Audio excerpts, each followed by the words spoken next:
अस्सलाम वालेकुम, आदाब। मैं हूं मोहसिन और आप देख रहे हैं पीवीएन न्यूज़। आइए शुरुआत करते हैं आज के खबरनामे की और नज़र डालते हैं हेडलाइंस पर।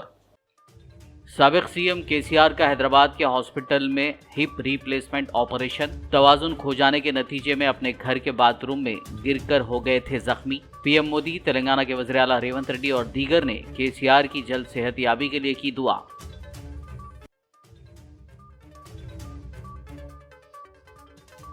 प्रजा भवन पर आज जुमे को लगा पहला प्रजा दरबार। सीएम रेवंत रेड्डी ने आवाम से की मुलाकात, शिकायत की समाअत के साथ ही मसाइल के हल का दिया तयखुन।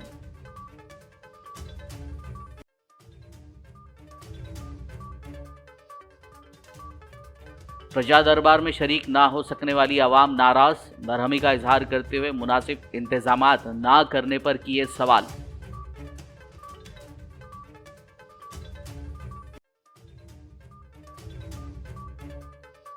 कल हफ्ते से 4 दिनों के लिए तेलंगाना असेंबली का इजलास। मजलिसी फ्लोर लीडर अकबरुद्दीन ओवैसी होंगे प्रोटेम स्पीकर। राजा सिंह ने प्रोटेम स्पीकर अकबरुद्दीन ओवैसी के जरिए हलफ लेने से किया इनकार।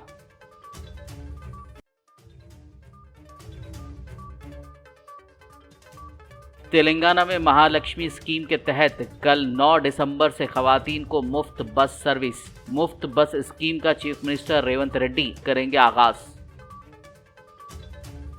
और अब खबरों की तफसील। तेलंगाना के साबिक चीफ मिनिस्टर के चंद्रशेखर राव का हैदराबाद के यशोदा हॉस्पिटल में ऑपरेशन किया गया।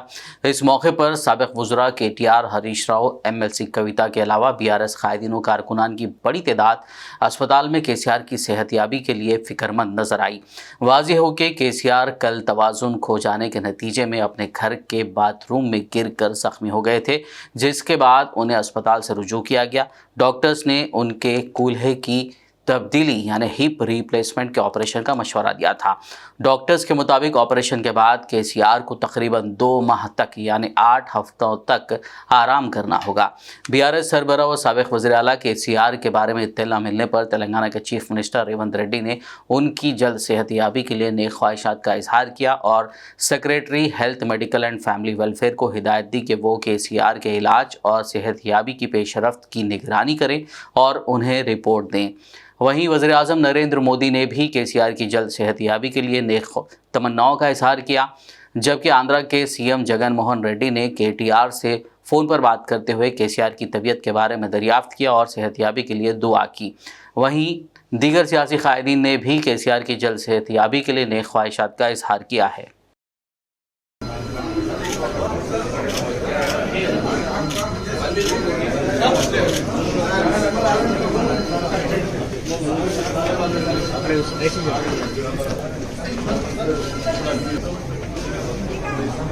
भैया प्लीज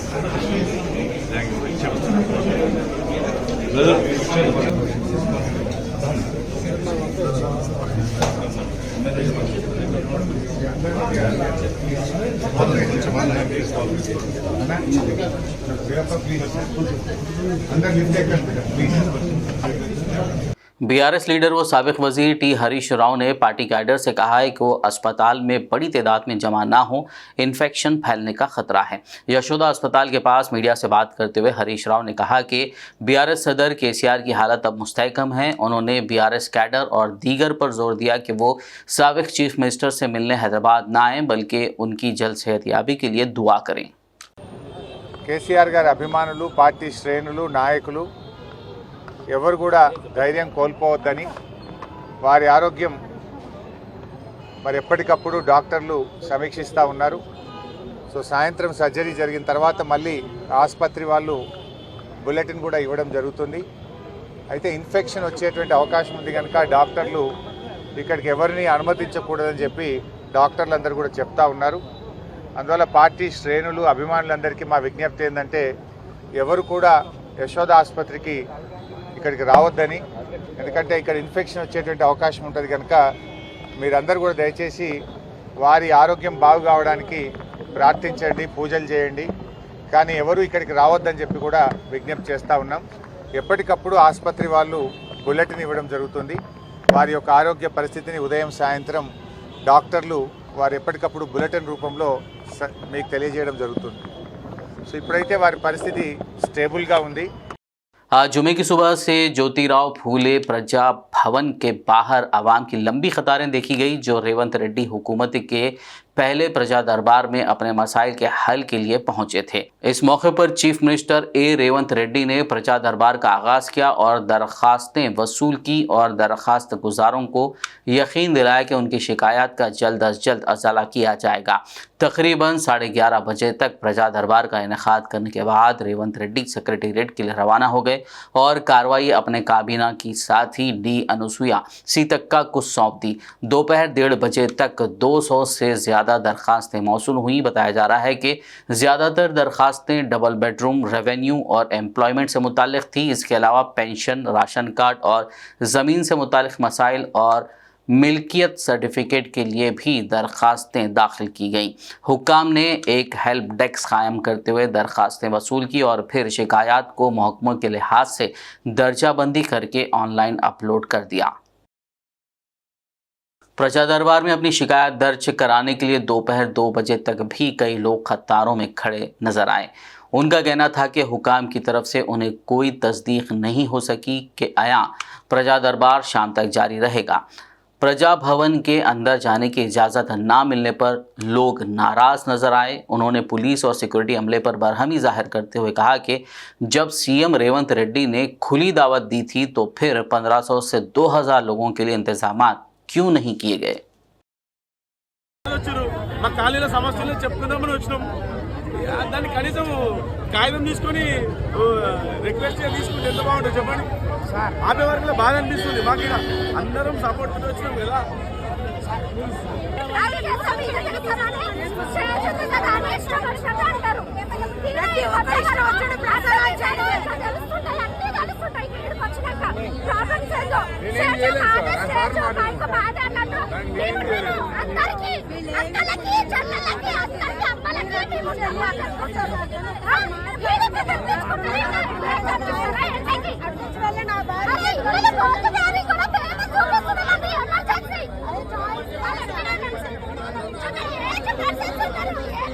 సాయంత్రం అవుతుంది.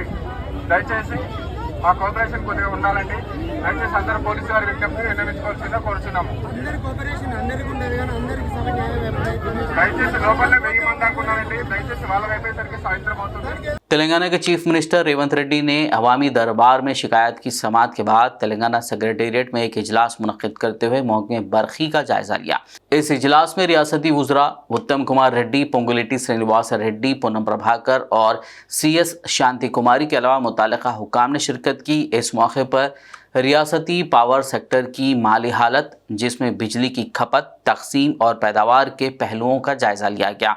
वाज़ेह हो कि तेलंगाना के चीफ मिनिस्टर ए रेवंत रेड्डी ने जुमेरात को TS जेनको और ट्रांसको के चेयरमैन और managing director D Prabhakar Rao और दीगर कॉरपोरेशनों के चेयरमैनों के इस्तीफ़ों को मुस्तरद कर दिया था।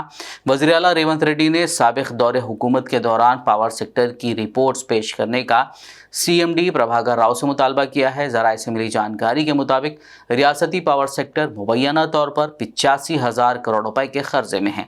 इजलास के बाद वज़ीर आला रेवंत रेड्डी दिल्ली के लिए रवाना हो गए। मजलिस इत्तेहादुल मुस्लिमीन के फ्लोर लीडर अकबरुद्दीन ओवैसी हफ्ते को शुरू होने वाले तीसरे तेलंगाना कानून साज असेंबली के पहले इजलास के प्रोटेम स्पीकर होंगे।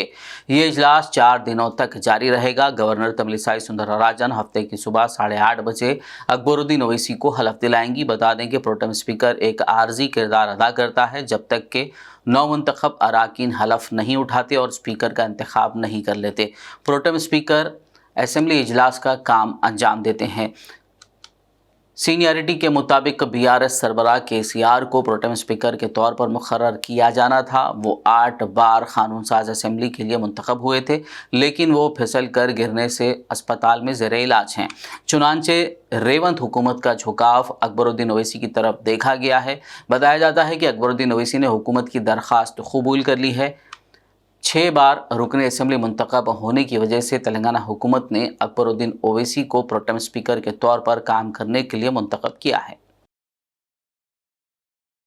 गोशामहल के BJP MLA राजा सिंह ने कहा है कि अगर अकबरुद्दीन ओवैसी को प्रोटेम स्पीकर मुकर्रर किया जाता है तो वो हलफ नहीं लेंगे। राजा सिंह ने कहा कि वो तेलंगाना असेंबली में स्पीकर के तकर्रुर के बाद ही हलफ लेंगे। याद रहे कि साल 2018 में भी राजा सिंह ने प्रोटेम स्पीकर के सामने हलफ नहीं लिया था, तब भी MIM MLA मुमताज़ अहमद खान ने प्रोटेम स्पीकर के तौर पर काम किया था। इसके नतीजे में पोचाराम श्रीनिवास रेड्डी के असेंबली के स्पीकर के तौर पर चार्ज संभालने के बाद राजा सिंह ने हलफ उठाया था। कल हफ्ते से शुरू होने जा रहे तेलंगाना असेंबली के इजलास की तैयारियां मुकम्मल कर ली गई हैं। CS Shanti Kumari, DGP Ravi Gupta, assembly secretary Chari, INPR special commissioner Ashok Reddy ने आज जुमे को इंतजामात का मुआयना किया। इस मौके पर CS शांति कुमारी ने अहदेदारों के साथ सिक्योरिटी और ट्रैफिक मसाइल पर तबादले ख्याल करते हुए ज़रूरी हिदायत दी। कल हफ्ते से शुरू होने वाले तेलंगाना असेंबली इजलास के पेश नज़र तेलंगाना भवन में कल सुबह BRS LP का इजलास मुनक्किद होगा। इस इजलास में तमाम BRS MLAs मौजूद रहेंगे। वाज़ेह रहे कि 30 नवंबर को हुए तेलंगाना असेंबली इंतखाबात में BRS पार्टी ने 39 सीटों पर कामयाबी हासिल की थी। खबरनामे में फिलहाल लेंगे एक ब्रेक, मुलाकात होगी इस छोटे से ब्रेक के बाद।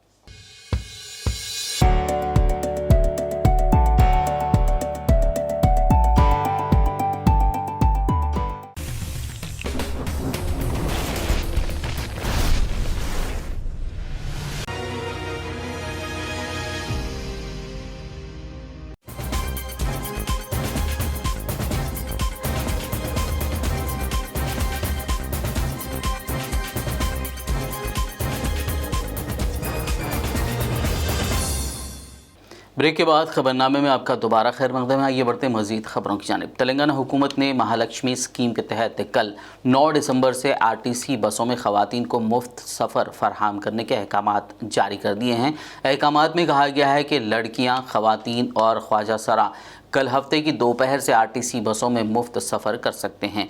बताया जा रहा है कि मुफ्त बस स्कीम का chief minister A Revanth Reddy हफ्ते की दोपहर 1:30 बजे रियासती असेंबली के अहाते से झंडी दिखाकर आगाज़ करेंगे। इसकी शुरुआत में ख़वातीन वुज़रा और MLA के बसों में सफ़र करने की तवक्को है। आज जुमे को बस भवन में स्कीम के बारे में तफसीलात बताते हुए TSRTC के मैनेजिंग डायरेक्टर VC सज्जनार ने कहा कि मुफ्त scheme city ordinary, express, metro express, Palle Velugu बसों में लागू होगी। वो तमाम ख़वातीन जो रियासत से ताल्लुक़ रखती हैं, यानी सिर्फ तेलंगाना की रिहायशी इस सर्विस से फ़ायदा उठाने की अहल हैं। ख़वातीन को चाहिए कि वो अपने रिहायशी पते की तस्दीक करते हुए दुरुस्त शनाख्ती कार्ड साथ रखें और उन्हें ज़ीरो टिकट जारी किया जाएगा। TSRTC के अहदेदारों ने बताया कि ख़वातीन की जानिब से किलोमीटर की दूरी पर कोई हद नहीं होगी। बैन रियासती सफ़र के लिए स्कीम सिर्फ रियासती सरहदों तक लागू होगी। ఈ స్కీము మన పల్లె వెలుగు బస్సులో, మన ఎక్స్ప్రెస్ బస్సులో, సిటీ ఆర్డినరీ బస్సులో, సిటీ మెట్రో బస్సులో ఇది మనము ఒక ఇంప్లిమెంట్ చేయడం జరుగుతుంది. ఇది ఇన్సైడ్ ది స్టేట్ బోర్డర్స్ దాకా ఇది ఫ్రీ ట్రావెల్. ఇది వయస్సు లేకుండా ఎవరు ఎలిజిబుల్ ఉన్నారు వాళ్ళందరూ కూడా ఇవ్వడం జరుగుతుంది. అదేవిధంగా థర్డ్ జెండర్ కూడా మనము ఈ యొక్క ఫెసిలిటీ కూడా ఎక్స్టెండ్ చేయడం జరుగుతుంది. సో ఇది మన స్టేట్ బార్డర్స్ అన్ని దగ్గర కూడా మనం ఇది ఒక ఇంప్లిమెంట్ కావడం జరుగుతుంది. దీన్ని యూజ్ చేయాలంటే మహిళలు వాళ్ళ దగ్గర ఉన్న ఐడి కార్డు, అది ఆధార్ కార్డు కావచ్చు, ఓటర్ ఐడి కావచ్చు, మన డ్రైవింగ్ లైసెన్స్ కావచ్చు, పాన్ కార్డు కావచ్చు, పాస్పోర్ట్ కావచ్చు, స్టేట్ అండ్ సెంట్రల్ వాళ్ళు ఇచ్చే ఏదో ఒక ఐడి కార్డుని చూపించి వాళ్ళు ట్రావెల్ చేయాలని చెప్పి నేను మహిళా లోకము, స్త్రీ లోకము అందరు కూడా నేను కోరుతున్నాను. ఈ ఒక వెసులుబాటుని అందరు కూడా యూజ్ చేసుకోవాలని చెప్పి కూడా నేను మరి కోరుతున్నాను. దీని ఒక ట్రావెల్ చేసేదానికి ఏం లిమిట్స్ లేదు. ఎన్ని కిలోమీటర్స్ అందరూ తిరగొచ్చు, ఎక్కడాదరు ఎక్కొచ్చు, ఎక్కడాదరు దిగొచ్చు, ఎవరు కూడా మీకు అడగరు. ఇదంతా మొత్తం ఫ్రీ ట్రావెల్. సో అదేవిధంగా ఎవరెవరు ట్రావెల్ చేస్తారో వాళ్ళందరూ కూడా జీరో టికెట్ ఇష్యూ చేయడం జరుగుతుంది. జీరో టికెట్ ఇష్యూ చేసి వాళ్ళు ఆ టికెట్ ఆధారంగా వాళ్ళు ట్రావెల్ చేయవచ్చు. ఏ స్టేజ్ నుంచి ఏ స్టేజ్కి వెళ్తారనేది కూడా ఆ టికెట్లో రావడం జరుగుతుంది. మనము ఇది మొత్తం రేపటి నుంచి మనము లాంఛనంగా ఇది లాంచ్ చేయడం జరుగుతుంది. కొంత టెక్నికల్ రీజన్స్ వల్ల ఈ టికెట్ ఇవ్వడంలో మనకు ఒక 4-5 డేస్ రావచ్చు. అప్పుడు దాకా మనము కండక్టర్స్, డ్రైవర్స్ అందరూ కూడా చెప్పడం జరిగింది. ఎవరు కూడా వాళ్ళని ఏం అడగరు, వాళ్ళు ఫ్రీగా ట్రావెల్ చేయవచ్చు. ఒక 5-6 డేస్ అయిన తర్వాత ఒక జీరో టికెట్ అనేది మనము ప్రింట్ చేయడం జరుగుతుంది. మన ఎలక్ట్రానిక్ టికెటింగ్ మెషిన్ ద్వారా వచ్చే ఒక జీరో టికెట్ అందరు కూడా ఇవ్వడం జరుగుతుంది. ట్రావెల్ చేసే ఒక నంబర్ పైన మనము ఆధార చేసుకొని మనము ప్రభుత్వ దగ్గర కూడా మనము ఇది తెలియపరుస్తాను.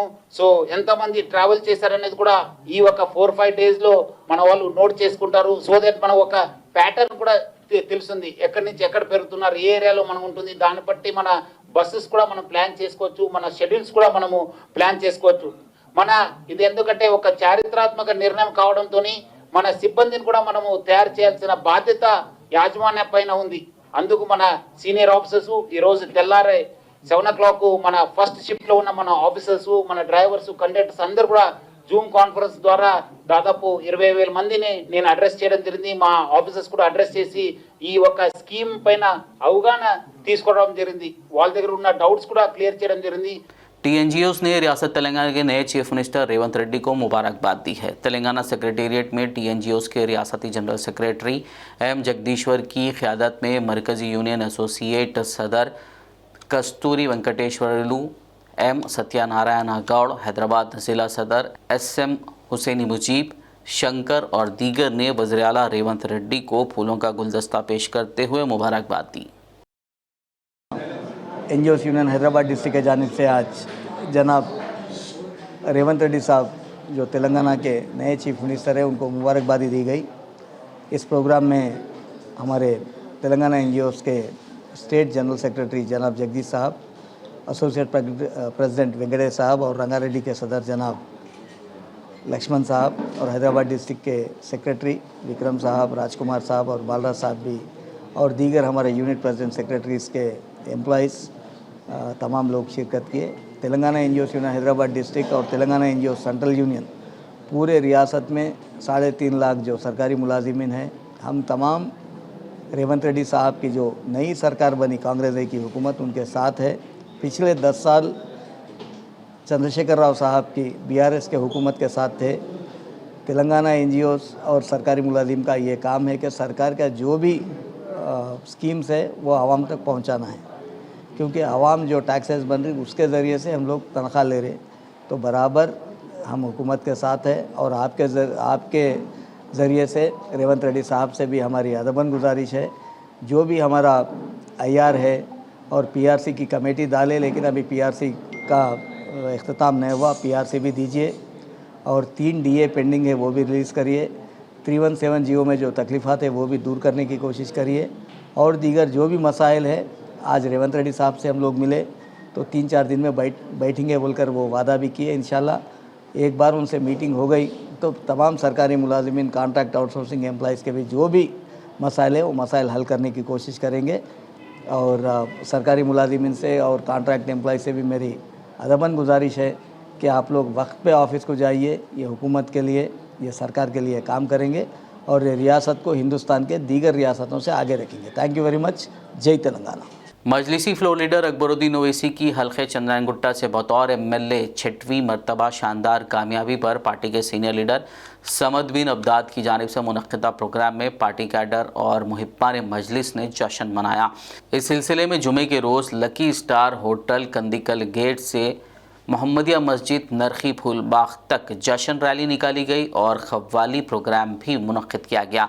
इस जश्न में अकबरुद्दीन ओवैसी ने मेहमान खुसूसी के तौर पर शिरकत की। इस मौके पर मज़कूरा हल्के के तमाम मजलिसी कॉरपोरेटर्स, मुकामी कायदीन व कारकुनान और मुहिब्बान मजलिस की कसीर तादाद मौजूद थी।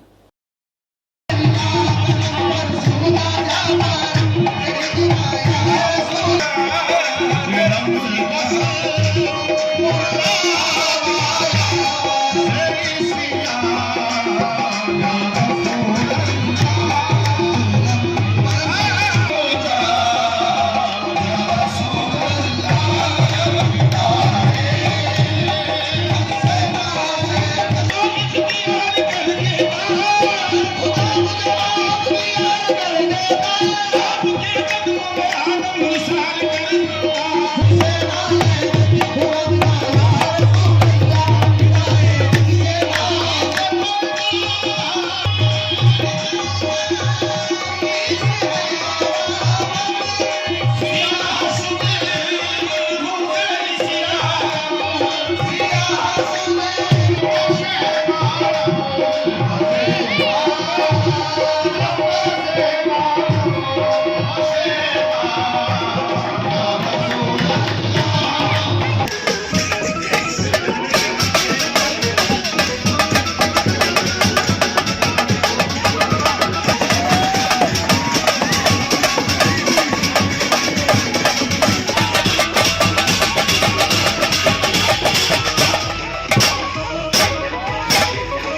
कुल हिंद मजलिस इत्तेहादुल मुस्लिमीन सदर बैरिस्टर असदुद्दीन ओवैसी की कामयाब नुमाइंदगी पर अहमदनगर से चार मीनार तक बस सर्विस पीर के रोज से बहाल कर दी जाएगी।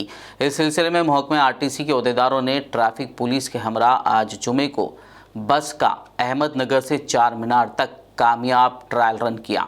इस मौके पर नामपल्ली रुकन असम्बली माजिद हुसैन, अहमदनगर कॉरपोरेटर सरफराज सिद्दीकी, साबिक cooption member JHMC Mahmood Hussain, Majlis party primary unit सुदूर सेक्रेटरी और अरकान मौजूद थे।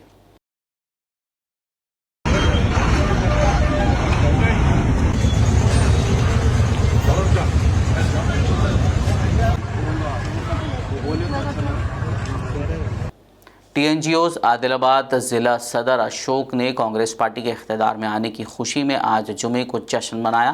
दोपहर के खाने के वक्फे के दौरान कलेक्ट्रेट के रूबरू आतिशबाजी करते हुए जय तेलंगाना के नारे लगाए गए।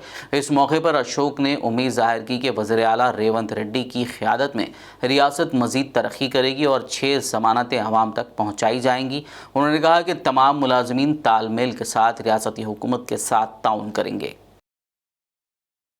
తెలంగాణ ఇచ్చిన రాష్ట్రం ఇచ్చిన కాంగ్రెస్ పార్టీ ఈరోజు అధికారంలో రావడం చాలా సంతోషకరమైన విషయం. TNGOs ఆదిలాబాద్ జిల్లా పక్షాన అభినందనలు, శుభాకాంక్షలు తెలుపుతున్నాం. రేవంత్ రెడ్డి గారు ముఖ్యమంత్రి నాయకత్వంలో రాష్ట్రం అభివృద్ధి చెందాలని కాంగ్రెస్ పార్టీ మేనిఫెస్టోలో పేర్కొన్నటువంటి 6 గ్యారంటీ స్కీములను యావత్ తెలంగాణ ఉద్యోగులందరూ పూజ తప్పకుండా అమలు చేసి ప్రజలకు చేరవేసేటట్లు సమన్వయంతో రాష్ట్ర ప్రభుత్వానికి సంపూర్ణమైన సహకరిస్తామని సందర్భంగా తెలియజేస్తున్నాం. అదే సమయంలో రాష్ట్ర ప్రభుత్వం ఉద్యోగుల యొక్క సమస్యలు కూడా పరిష్కరించాలని ఈ సందర్భంగా TNGOs పక్షాన కోరుతున్నాం. तूफ़ान मिशोंग के असर की वजह से आदिलाबाद ज़िले में मौसम मज़ीद सर्द हो गया है। सुबह के औक़ात में घनी गौहर के चादर से शाहराहों पर विजन की कमी से मोटरसाइकिलों और दीगर गाड़ी सवारों को मुश्किलात का सामना है। जुमे की सुबह 7 बजे भी गाड़ियाँ सड़क पर लाइट्स की रोशनी में आहिस्ता आहिस्ता चलानी पड़ी क्योंकि घनी धुंध थी। ज़िले मरकज़ के साथ साथ एजेंसी के इलाक़ों में भी सर्दी में नुमाया इजाफ़ा हुआ है। सर्दी की वजह से लोग बाहर निकलने के बजाय घरों में रहने को तरजीह दे रहे हैं। तेलंगाना मूवमेंट्स फोरम निर्मल ने हालिया इंतखाबात में ज़िला निर्मल से जीत हासिल करने वाले अरकान असम्बली को मुबारकबाद दी और ज़िले के शहदा के ख़ानदानों को इंसाफ फराहम करने का मुतालबा किया। इस सिलसिले में तेलंगाना मूवमेंट्स फोरम के सदर डॉक्टर M रामाकृष्णा गौड़ से BBN के नुमाइंदे मोहम्मद रब्बानी ने बात की। आइए देखते हैं उन्होंने क्या कहा। आज हम बात कर रहे हैं डॉक्टर रामाकृष्णा के बारे में, जो तेलंगाना में निर्मल डिस्ट्रिक्ट और मुदल तालुके में जो पार्टी जीत के आई है उसको मुबारकबाद देना चाह रहे हैं। पहले तो मैं तेलंगाना के अवाम को ग्रेट विश करता हूँ, शुभाकांक्षल बोलता हूँ और उनको बधाई देता हूँ क्योंकि उन्होंने ऐसा गवर्नमेंट को चुने जो गवर्नमेंट आज प्रजा प्रभुत्व बोल के डिक्लेयर करा, जो पीपुल्स गवर्नमेंट को डिक्लेयर करा।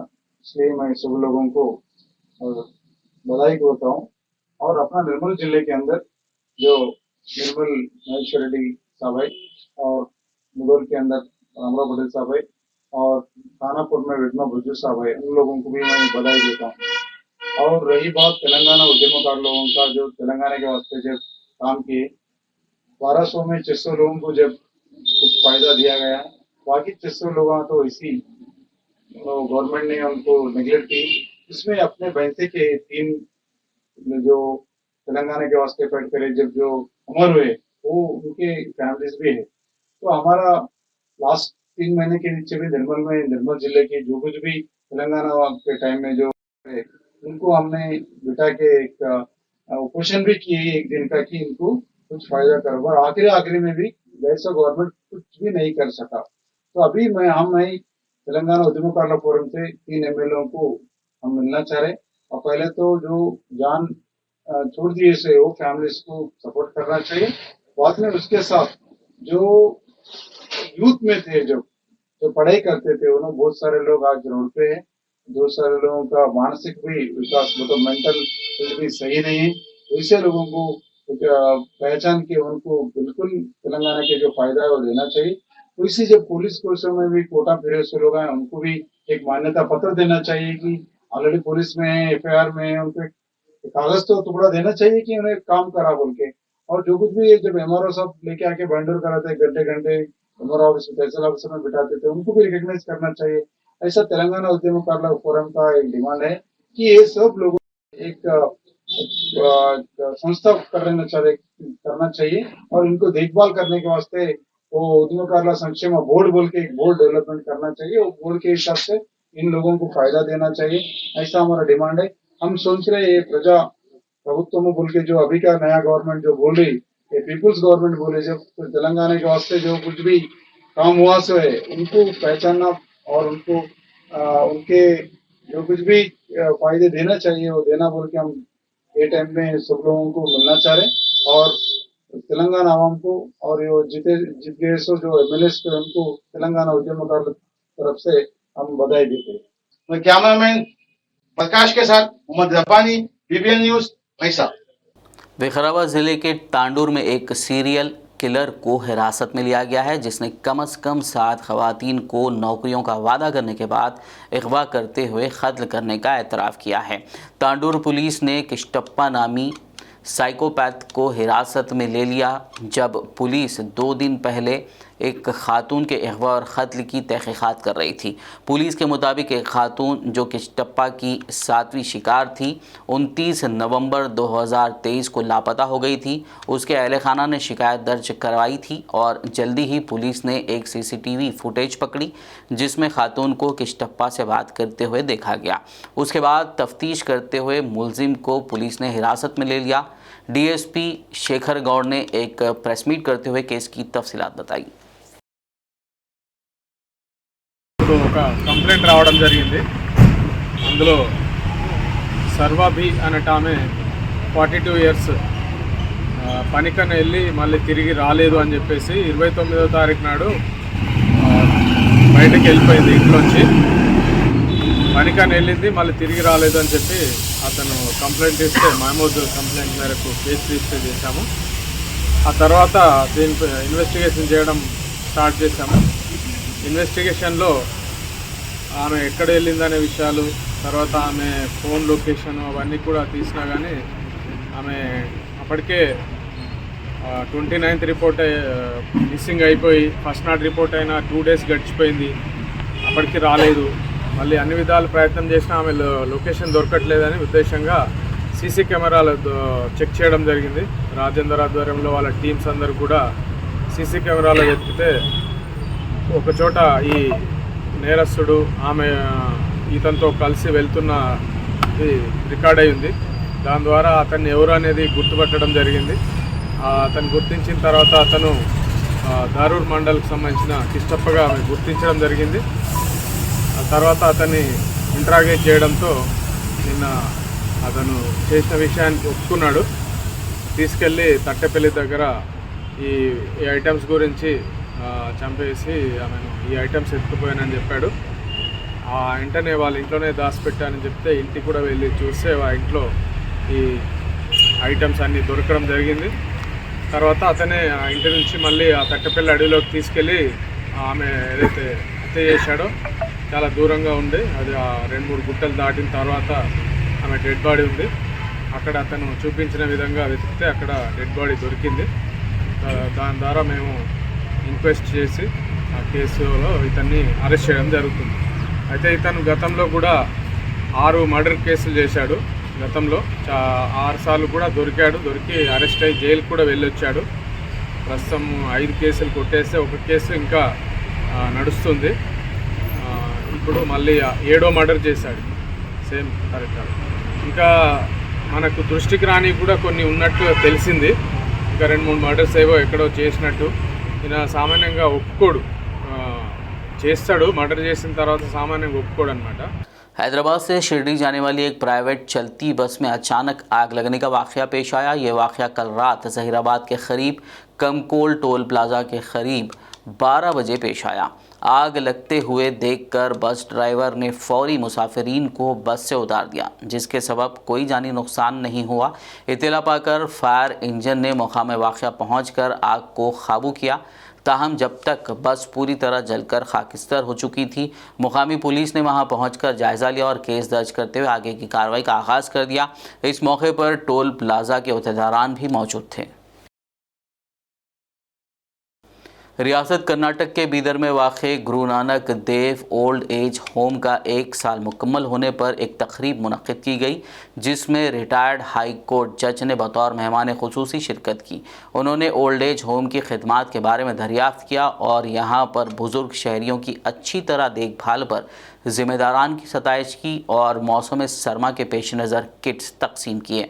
इस मौके पर तंजीम के सदर डॉक्टर एस बलबीर सिंह, नायब सदर डॉक्टर रेशमा कौर, सरदार प्रीतम सिंह, श्री नानक जीरा फाउंडेशन के सेक्रेटरी सरदार नानक सिंह और दीगर स्टाफ मेंबरान मौजूद थे। इस ओल्ड एज होम को नानक जीरा साहब फाउंडेशन और हुकूमत कर्नाटक के ताउन से चलाया जा रहा है। तो पहले धन्यवाद देती हूँ, आप अपना वक्त निकाल के आप आज हमारे साथ यहाँ पे शामिल हुए हमारी खुशी बांटने के लिए, क्योंकि ये सीनियर सिटीज़न होम हमने 17 दिसंबर को स्टार्ट किया था। शुरुआत 1 साल हो गया है और बड़ी अच्छी तरह से चल रहा है। तो इत्तेफाक से सर यहाँ पे उपस्थित थे, तो हमने सोचा कि थोड़े से 6-7 दिन पहले ही हम 1 साल जो एनिवर्सरी है मनाएं, तो सर की ब्लेसिंग्स लें। और डॉक्टर मनोहर सर भी लास्ट ईयर थे, तो सारे जो आज यहाँ पे है तो वो सारे हमारे साथ लास्ट ईयर भी मौजूद थे। तो 1 साल इतना आराम से निकल गया है और हमारी जो कोशिश थी कि जो हम इनको सारी फैसिलिटीज़ प्रोवाइड करें और अच्छा कंफर्टेबल रखें, तो कोशिश तो यही रही है। और मैं राकेश को मुबारकबाद देती हूँ। ही इज़ द पर्सन जो दिन रात यहाँ पे लगाया है।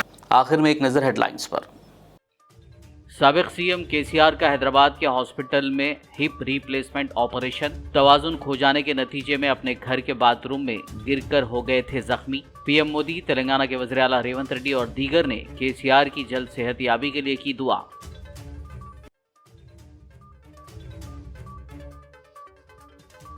प्रजा भवन पर आज जुमे को लगा पहला प्रजा दरबार। सीएम रेवंत रेड्डी ने आवाम से की मुलाकात, शिकायत की समाअत के साथ ही मसाइल के हल का दिया तयक़ुन।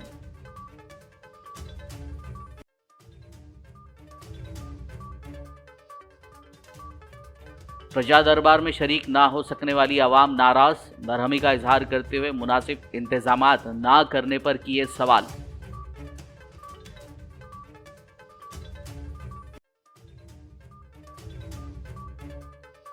कल हफ्ते से 4 दिनों के लिए तेलंगाना असेंबली का इजलास। मजलिसी फ्लोर लीडर अकबरुद्दीन ओवैसी होंगे प्रोटेम स्पीकर। राजा सिंह ने प्रोटेम स्पीकर अकबरुद्दीन ओवैसी के जरिए हलफ लेने से किया इनकार।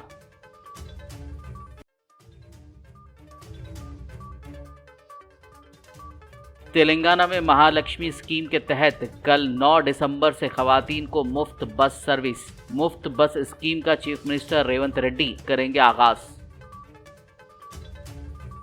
खबरनामे में फिलहाल बस इतना ही। ताज़ा तरीन अपडेट्स के लिए देखते रहिए BBN न्यूज़। यूट्यूब और फेसबुक पर मौजूद हमारे वीडियोस को लाइक और शेयर ज़रूर कीजिए।